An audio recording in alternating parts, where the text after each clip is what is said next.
sebelum itu saya ingin menyampaikan dulu penyamaan prestasi tentang definisi kurikulum supaya mudah kita dalam melihat apa yang dipikirkan oleh reviewer gitu kan. Saya ingin menyatakan bahwa definisi kurikulum pengertiannya itu minimal 3 gitu ya. Sebenarnya awal pengembangan kurikulum itu merencanakan pengalaman belajar, bukan menyusun tadi daftar mata kuliah gitu ya. Itu belakangan itu. Program pendidikan juga sebenarnya itu kalau dari sisi definisi kurikulum awal itu sudah agak jauh gitu. Sudah agak jauh. Karena pertama kali oleh Tyler itu yang namanya kurikulum adalah merencanakan pengalaman belajar. Cuma masalahnya pengalaman belajarnya seperti apa kan gitu ya. Saya tag dulu di sini. Jadi pengalaman belajar yang harus dialami gitu bukan oleh dosen. Kalau misalnya dosen itu ceramah, itu pengalaman belajarnya dosen sedang ceramah gitu. Nah ini harus dialami oleh mahasiswa. Pengalaman berpikir itu harus dialami. Jangan ceramah itu tidak memberi pengalaman berpikir mahasiswa sebenarnya kan. Apa pengalaman berpikir? Ya berpikir analisis, berpikir sintesis gitu. Berpikir mengaplikasikan, berpikir ya segala macam faktor berpikir itu harus dialami. Settingan seperti apa? Bisa saja misalnya kita ada menyelenggarakan diskusi. Diskusi itu adalah pengalaman mengikuti pembelajaran, bukan pengalaman belajar. Itu dulu di apa namanya kita samakan persepsi dulu gitu. Jadi misalnya kalau ada dua diskusi, bisa jadi diskusi yang ini pengalamannya adalah untuk menganalisis. Sementara di sebelah sana adalah pengalamannya adalah untuk mensintesis ya, atau mencipta atau mengevaluasi gitu ya. Dua-duanya mereka memiliki pengalaman mengikuti pembelajaran dengan cara diskusi, tapi pengalaman belajarnya itu berbeda. Itu harus ditekankan kepada dosen karena kan kurikulum itu ya hanya sekedar dokumen gitu ya. Bagaimana sukses tidaknya tergantung dari kita bersama sebagai dosen apakah mau mengimplementasikan nggak di kelas. Karena ujung tombaknya adalah pada implementasi di mata kuliah ya oleh dosen pengampu mata kuliah. Pengalaman spiritual, nilai kehidupan juga harus dialami oleh karena itu kalau di SMA kan gitu ya atau di SD SMP gitu kan, ayo sholat duha, sholat duhur bersama-sama itu dalam rangka supaya dia mengalami pengalaman spiritual seperti apa, nilai kehidupan seperti apa. Nah nilai kehidupan seperti apa ya tergantung dari skenario program studi untuk bisa konstruksi bagaimana pembelajaran supaya anak mengalami pengalaman nilai kehidupan. Pengalaman estetika juga harus. Ya ada seni mungkin atau misalnya ada dia mengapresiasi sebuah video dan seterusnya, itu pengalaman estetika yang harus dirasakan oleh mahasiswa. Pengalaman emosional itu pun ya, misalnya rasa gembira, rasa sedih, empati, simpati itu harus dikonstruksi oleh prodi agar misalnya kan tadi ada pengabdian masyarakat, barangkali juga di situ ada semacam pengalaman bagaimana Anda merasakan melihat rumah kumuh, bagaimana rasa mereka yang tidak punya uang untuk menyekolahkan anaknya ketika mereka berkunjung ke desa dan lain-lain. Itu dielaborasi oleh kegiatan gitu ya, sehingga pengalaman emosional itu muncul. Pengalaman sosial, pengabdian masyarakat, pengalaman gerak fisik, yang itu juga harus dilatih ya. Apalagi kalau untuk yang SD, SMP, SMA kan sudah ada khusus mata pelajaran olahraga. Mungkin kalau di sini MKU itu apa ya? Kalau di UPI masih ada Bapak Ibu, ada MKU khusus untuk olahraga. Pilihan, tapi pilihannya dengan seni. Mau seni boleh atau mau olahraga. Karena mahasiswa itu memiliki harus diciptakan untuk memiliki pengalaman gerak fisik. Nah, sebagai susunan mata kuliah ini juga kurikulum. Ya, kurikulum. Jadi mata kuliah itu ya secara awam biasanya gitu ya. Kalau misalnya kita memperkenalkan ini kurikulum seperti apa, sebenarnya dia nanya tentang jadwal gitu. Tentang susunan mata kuliah kan gitu ya. Dan aktivitas belajar itu adalah juga bagian dari kurikulum gitu ya. Jadi bukan kurikulum sebagai dokumen susunan mata pelajaran saja, tapi aktivitas belajar baik di ruang kelas maupun di luar kelas, ekstrakurikuler pun kita bisa mengklaim sebagai sebuah kegiatan pembelajaran atau kurikulum ya. Nah, mata kuliah dan aktivitas belajar itu adalah membentuk pengalaman belajar yang bermakna. Tadi sudah jelaskan bagaimana pengalaman-pengalaman itu harus dialakoni oleh mahasiswa dalam rangka apa? Supaya dapat berperan dalam kehidupan masyarakat. Ini ujungnya. Dapat berperan dalam kehidupan masyarakat itu adalah profil yang harus kita kembangkan. Beda antara profil dengan profil lulusan itu kadang-kadang dirumuskan dengan cara kompetensinya. Kalau OBE itu peran atau profesi. Kalau biasanya kalau di UIN itu seperti UIN Bandung mereka tidak menyebutkan profesi secara tegas tapi perannya ya. Ya enggak apa-apa, itu dua hal yang bisa kita gunakan. Atau kurikulum itulah merancang program pendidikan. Nah, ini juga perlu dipahami bersama. Misalnya, kegiatan-kegiatan di kampus atau penyusunan peraturan, membuat sistem informasi akademik, menyusun anggaran, pengembangan kapasitas dosen dan tenaga pendidikan, sistem pengembangan, seterusnya semua, sistem pemberian penghargaan dan lain-lain. Itu dalam teorinya ini bagian dari kurikulum. Nah, gitu. Jadi kurikulum itu sebagai panglimanya yang harus dijadikan rujukan. Contoh misalnya anggaran. Anggaran ya, UIN mau kemana sekarang? Apakah mau tetap luring perkuliahannya atau daring seperti misalnya universitas terbuka? Anggaran kan beda. Kalau misalnya untuk orientasi UIN adalah untuk luring, banyakannya pertemuan di dalam kelas gitu, pertemuan tatap muka, berarti anggarannya akan dibanyakan untuk membangun gedung. Kayak di UPI sekarang masih tahapannya gedung. Itu anggarannya ke situ orientasi. Beda dengan UT. UT itu orientasinya adalah daring kan, atau misalnya dia jarak jauh. Berarti yang dikembang uangnya itu dianggarkan yang besar untuk membuat modul digital. Harganya pun mereka fantastis mereka sebenarnya. Sebut aja saya bocoran aja ya. Satu modul itu sekitar 50 jutaan ya. Satu mata kuliah maksudnya, satu mata kuliah. Banyak mata kuliahnya kan mereka punya jurusan banyak kuliah. Itu investasi berapa gitu. 2 mata kuliah aja udah. Tapi kan sebagai sebuah institusi yang memang orientasinya ke arah situ, ya nggak apa-apa. Walaupun 2 miliar, 3 miliar mereka menginvestasikan di bidang itu, kan tidak akan rusak. Beda dengan bangunan sebenarnya. Nah ini tergantung ya. Artinya sistem anggaran, sistem pengembangan kapasitas, dan semua apa yang saya sebutkan di sini itu dalam rangka apa gitu, dalam rangka pengembangan kurikulum. Nah sebelah ini saya ingin ada sedikit ulasan dulu. Jadi karakteristik dari semua kegiatan ini kan nanti untuk perkuliahan gimana, untuk magangnya seperti apa, untuk praktikum seperti apa, ini harus dirancang oleh kita, oleh prodi gitu ya. Tadi kalau dari kalau hanya dijelaskan tadi sampai ke susunan mata kuliah itu sebenarnya masih ke sini Pak Arif. Tapi kalau dokumen kurikulum yang saya baca sebenarnya sudah masuk magangnya gimana, praktikum gimana, itu bagian yang setelah magang kalau salah, setelah struktur kuliah gitu. Jadi Bapak Ibu apa yang disampaikan oleh Pak Arif itu sebenarnya belum tuntas, itu baru sampai ke susunan mata kuliah. Yang lainnya sebenarnya ada gitu ya. Karena saya juga dapatkan dari Ibu Nisa. Nah, persamaan yang kedua ya, kita masuk kepada OBE, outcome basic. Karena itu yang biasanya kalau akuin, akas, asin gitu biasanya nagihnya OBE. Nah, Bapak Ibu ini tolong juga diperhatikan dulu kan, ini sangat prinsip yang disampaikan. Dalam sejarahnya memang banyak sekali model kurikulum, tapi yang saya tonjolkan adalah 3 hal saja ya. Yang pertama, orientasinya adalah subjek akademik, orientasinya ke arah mata pelajaran atau mata kuliah atau keilmuan gitu. Bentuk belajarnya ya belajar untuk menjadi ilmuwan pada bidangnya.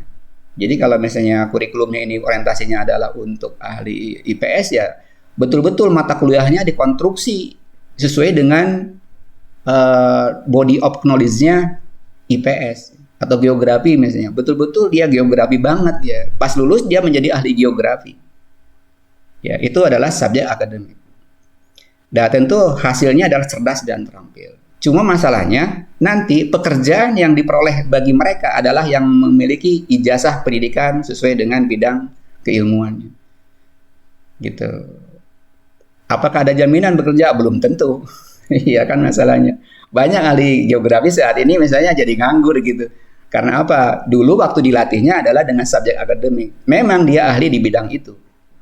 Belum tentu, tapi untuk bisa bekerja kan gitu. Karena yang pekerjaan itu diperoleh bagi mereka yang memiliki ijazah pendidikan dengan kualitas IPK berapa.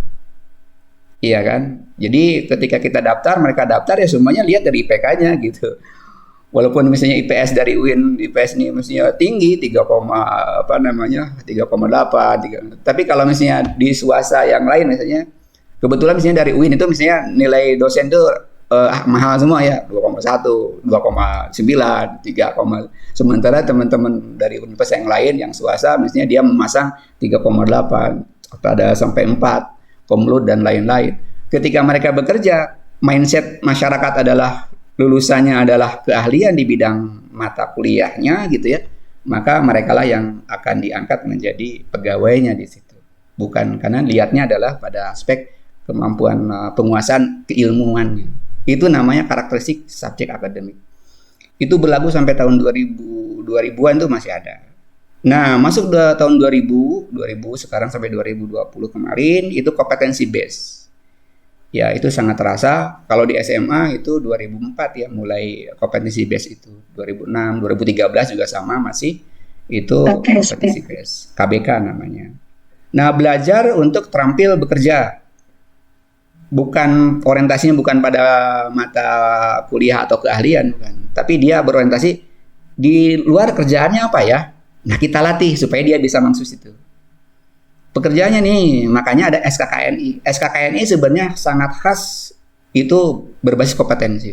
Siapa yang memiliki kompetensi, sertifikat kompetensi, mereka yang punya hak untuk masuk ke bidang itu.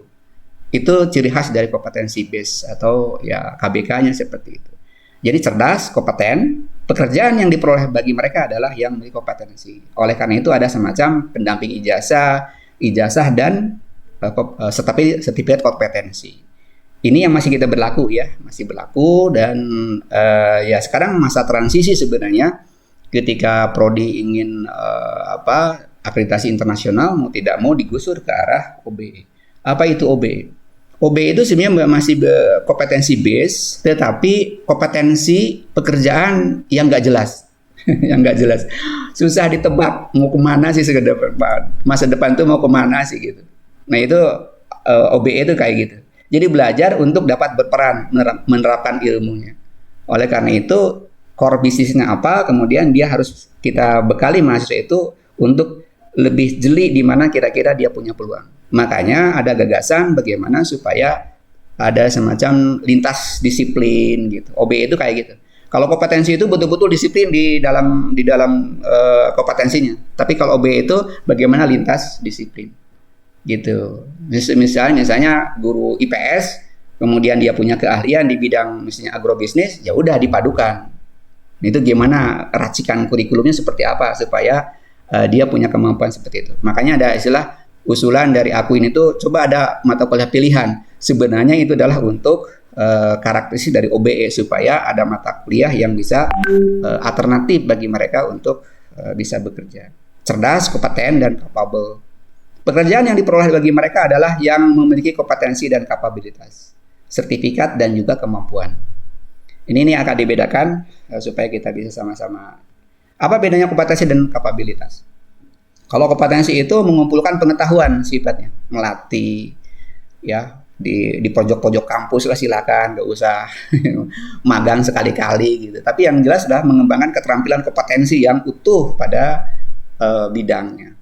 Kalau kapabilitas itu selain kompetensi, dia itu harus memiliki kemampuan lebih, ya kepemimpinannya, komunikasinya, kolaborasinya, berpikir kritis. Gitu. Jadi artinya kalau tadi misalnya kompetensi itu mengumpulkan pengetahuan, kalau kapabilitas pembelajarannya itu adalah berlatih menggunakan pengetahuan.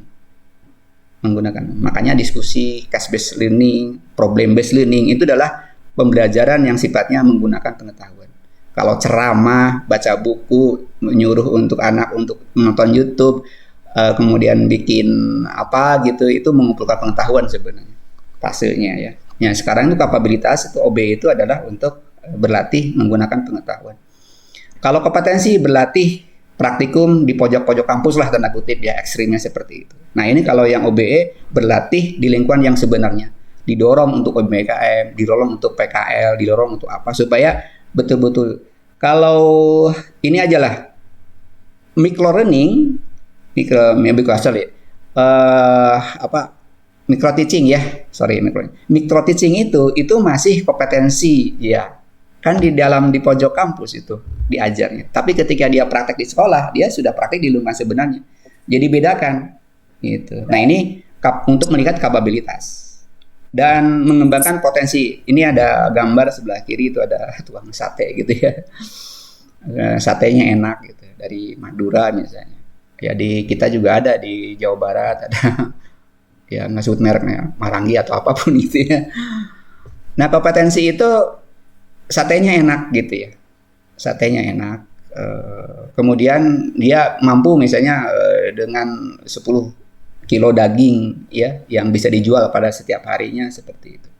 Suatu ketika ada yang ingin menikahkan, dia orang kaya gitu ya, tapi kelihatannya dia banyak apa istilahnya, ya ingin ada semacam di stolnya salah satu stol pojok keriaan atau pesta anaknya itu ada apa pojok untuk sate ya, yang si Emang inilah gitu ya. Dia nanya, Emang bisa nggak untuk tanggal sekian hari ini bisa nggak istilahnya udah semua saya borong gitu. Biasanya berapa satu harinya? Ya 10 kilo. Nah kurang. Bisa nggak sekarang? Saya pengen ada 50 kilo. Kata si Emang itu, wah saya nggak bisa. Saya nggak punya tenaga. Pertama ini saya hanya bekerja sendiri. Kemudian juga dagingnya agak susah. Saya mencarinya segala macam. Jadi gimana? Nggak sanggup. Nah berarti dia itu punya kompetensi. Tapi belum dikatakan punya kapabilitas. Tapi beda lagi kalau misalnya dia jawab, siap Pak Haji misalnya. 50, 100, 1 kintal dulu saya bisa. Lu kenapa? Bisa karena saya punya teman. Terus gimana kalau misalnya saya hanya sekian saja, uang DP-nya hanya sekian? Nggak apa-apa. Nanti saya punya teman-teman yang di koperasi, saya pinjam. Nah ini kan tidak cukup 1 orang, mungkin hanya perlu 5 orang. Nggak apa-apa. Saya pun punya rekanan yang bisa bantu saya pada saat acara Bapak. Nah, berarti kan kepemimpinan, komunikasi segala macam dia ada di situ. Nah, itu yang dibutuhkan OB itu bukan hanya kompetensi tapi juga kapabilitas dia punya kemampuan. Makanya kompetensi itu mudah sebenarnya. Cuma kapabilitas itu harus dikonstruksi oleh sekolah, oleh prodi, oleh fakultas, oleh universitas bagaimana dikonstruksinya gitu ya. Seperti itu. Nah, selanjutnya kurikulum OB itu ya harus menciptakan lingkungan yang kondusif. Ya ini yang harus dipikirkan oleh kita. Jangan hanya fokus pada perkuliahan. Perkuliahan juga memang rumit juga kan ada tugas, tidak semua mahasiswa tugas proyek itu bagaimana dikonstruksi, tugas mengikuti pelatihan. Kalau di UPI itu tugas KTI. Jadi setiap mata kuliah itu disarankan untuk ada produk gitu supaya penciptaan kuliah itu bukan hanya sekedar ya ikuti ngantuk-ngantuk kemudian lulus gitu. Enggak, tapi setiap saat harus ditagih KTI-nya. Apakah ini sudah berjalan di UPI? Belum. Panduannya sudah ada, kemudian aplikasinya sedang dikembangkan. Nanti kalau sudah ada lengkap, mungkin kami akan wajibkan semua mata kuliah untuk menghasilkan produk. Salah satunya adalah tugas KTI. Persyaratan kelulusan juga diciptakan sedemikian rupa. Kalau di UPI itu, ya saya bicara UPI ya karena jadikan barangkali jadikan inspirasi. Poin ekstrakurikuler itu dihitung. Ya mahasiswa ya, kalau di kami dihitung. Untuk angkatan 2024 minimal 100 poin. Jadi ketua BEM itu ada harganya. Jadi sekretaris BEM itu ada harganya. Ketua panitia seminar ada harganya gitu.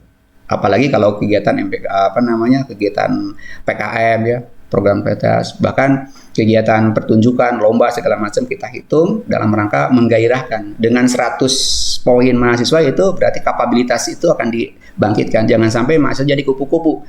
Pulang kuliah jadi kupu-kupu. Nggak begitu gitu, kita ciptakan konteksnya, bahkan ada persyaratan untuk bahasa Inggris, ada sertifikat kompetensi, ada sertifikat kewirausahaan segala macam supaya dikumpulkan kebiasaan anak untuk mengumpulkan dokumen aktivitas selama dia di kampus. Kemudian juga diciptakan rekognisi pengalaman belajar, MBKM fleksib yang mandiri ya. Mungkin juga ada kalau berlanjut ada kegiatan MBKM ya yang mungkin masih tersedia ya oleh pemerintah. Kalau di kami sudah sudah dimandirikan, mandiri. Jadi SKS-nya sudah PPL itu dulu 4 SKS ya Pak. Bapak Ibu, PPL ya ke sekolah itu 4 SKS. Sekarang minimal 10 dikonversinya. Sampai 20 supaya bisa dihitung sebagai MBKM fleksib. Kemudian praktek magang biasa seperti itu, pengabdian dan KKN juga dikonstruksi ya. Dan kegiatan kemahasiswaan. Jadi lomba dan forum ilmiah juga kita hargai, organisasi kemahasiswaan, pelatihan kepemimpinan dan lain-lain. Ini mungkin tingkat prodi wilayahnya ke perkuliahan ya dan rekognisi barangkali. Tapi kan perlu kebijakan di tingkat fakultas atau universitas untuk persyaratan kelulusan, karena kan tidak mungkin hanya prodi yang menentukan sementara prodi yang lain tidak, nanti protes juga mahasiswa. Jadi memang harus ada kebijakan kira-kira tingkat universitas seperti apa. Ini barangkali slide ini hanya untuk inspirasi saja, barangkali bisa diangkat ketika Bapak Ibu Pak Arif bersama-sama dengan pimpinan ya untuk menciptakan. Kalau OBE seperti ini memang kondisi. Karakteristik OBE dengan yang lain, ini Bapak Ibu. Ini gambaran dulu ya. Jadi mata kuliah yang subjek akademik atau KBK, itu mata kuliah itu ditetapkan sejak awal. Ya, sesuai struktur yang kurikulum yang telah Pak Arif bikin tadi itu. Ya. Tetapi apakah memiliki peluang nggak untuk diubah setiap semester? Kalau memiliki peluang, ya dapat disesuaikan setiap saat untuk mencapai CPL, berarti karakteristik OBE-nya ada kental. Kalau di kami ya, setiap saat ada penambahan mata kuliah yang baru, yang lama juga mata kuliah yang sudah tidak digunakan ya jadi fosil lah gitu, lama gitu. Tiba-tiba muncul lagi ya, tergantung diracikan ya, meracik prodi itu meracik bagaimana supaya CPL itu tersampaikan, kurangnya apa dan seterusnya. Tentu harus dengan aplikasi Bapak Ibu.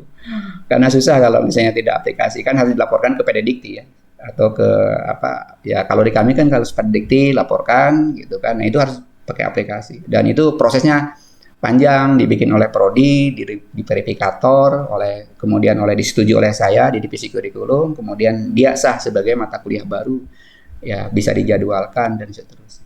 Yang kedua, kalau kurikulum subjek akademik itu penilaian terhadap penguasaan kompetensi ya dengan skor.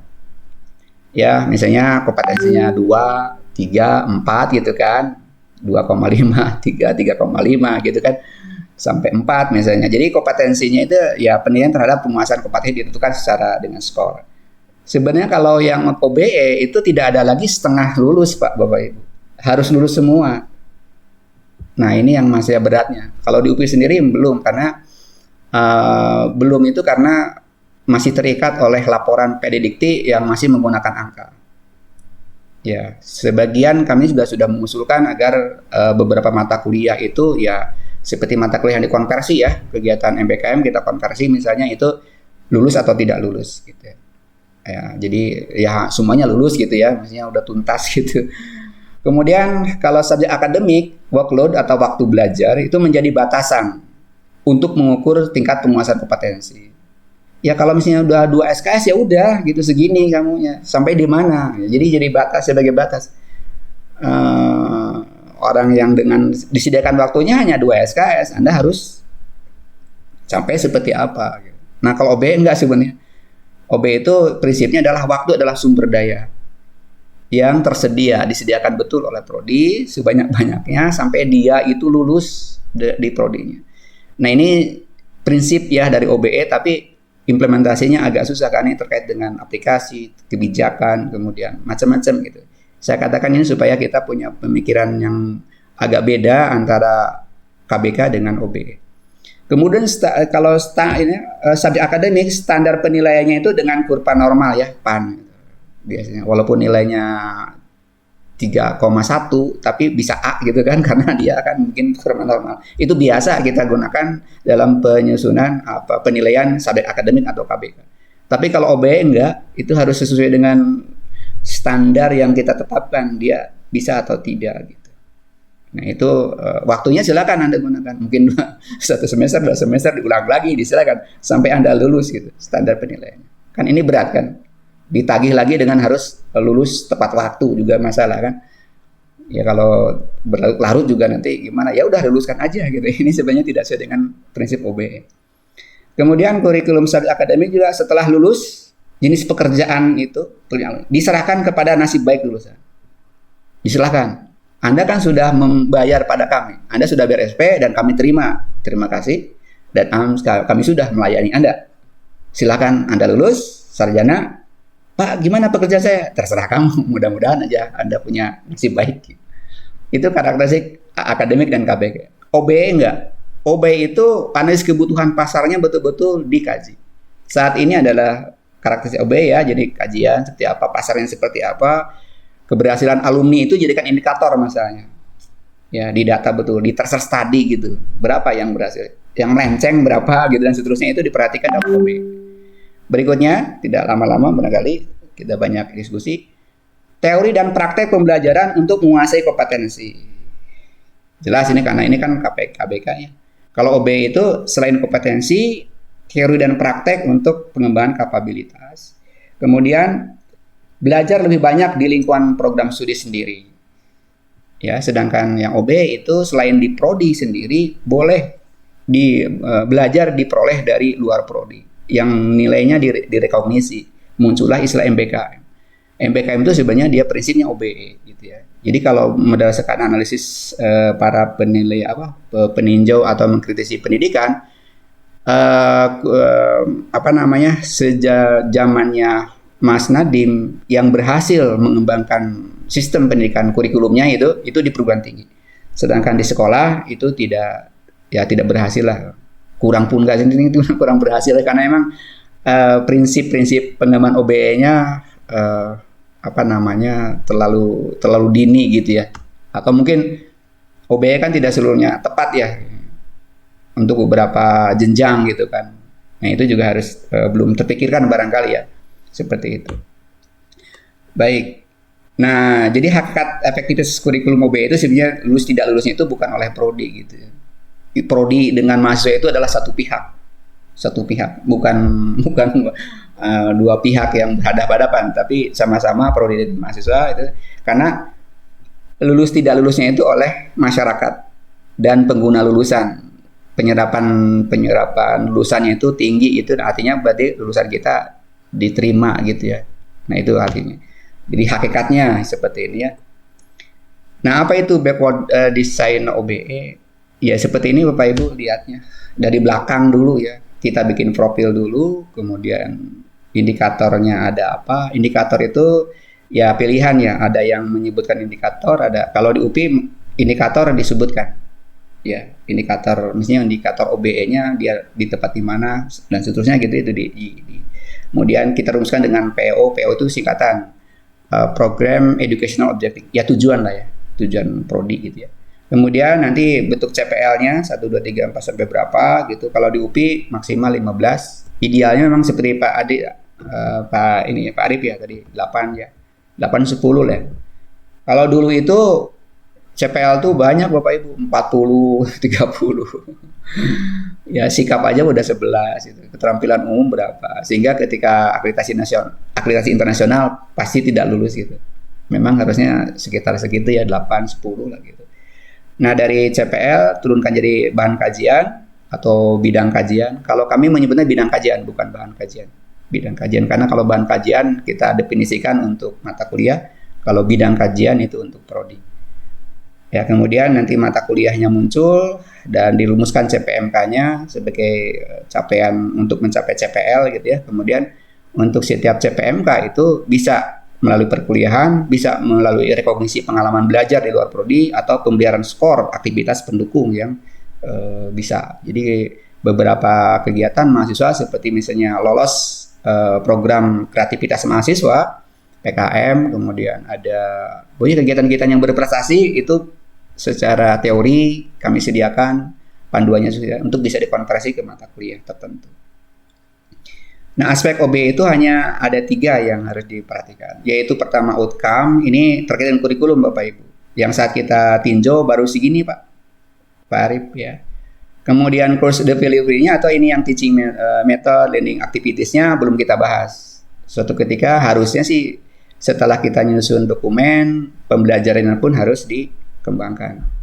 Ya, artinya dosen-dosen di pemberdayaan atau peningkatan kapasitas dosen ya, jadi baru masuk ke wilayah itu, ke wilayah course delivery. Nah, kemudian assessment dan evaluation ini terkait dengan rubrik dan lainnya. UPI sendiri sebenarnya ini sudah beres, yang ini sedang dirintis, diisukan terus ya. Karena anggaran pun susah Pak Ibu. Anggaran itu baru sekarang nih turun anggaran untuk pekerti masa dosen-dosen baru gitu. Ya kalau memang dosen barunya tidak dilatih ya sesuai dengan OBE, tentu ya pelaksanaan perkuliahannya sama dengan yang dulu-dulu ya. Walaupun konsepnya bagus, tapi kalau misalnya dosen di ruangan kelas tidak melaksanakan pembelajaran yang relevan dengan OBE, dengan misi OBE, ya tidak akan jadi gitu. Asesmen juga seperti itu, belum kami garap. Cuma saya sudah kemarin mengusulkan penelitian dan sudah disetujui untuk bisa dikembangkan digital ya untuk evaluasi. Tapi belum selesai Bu Nisa. baru sudah diokekan gitu. Mudah-mudahan bisa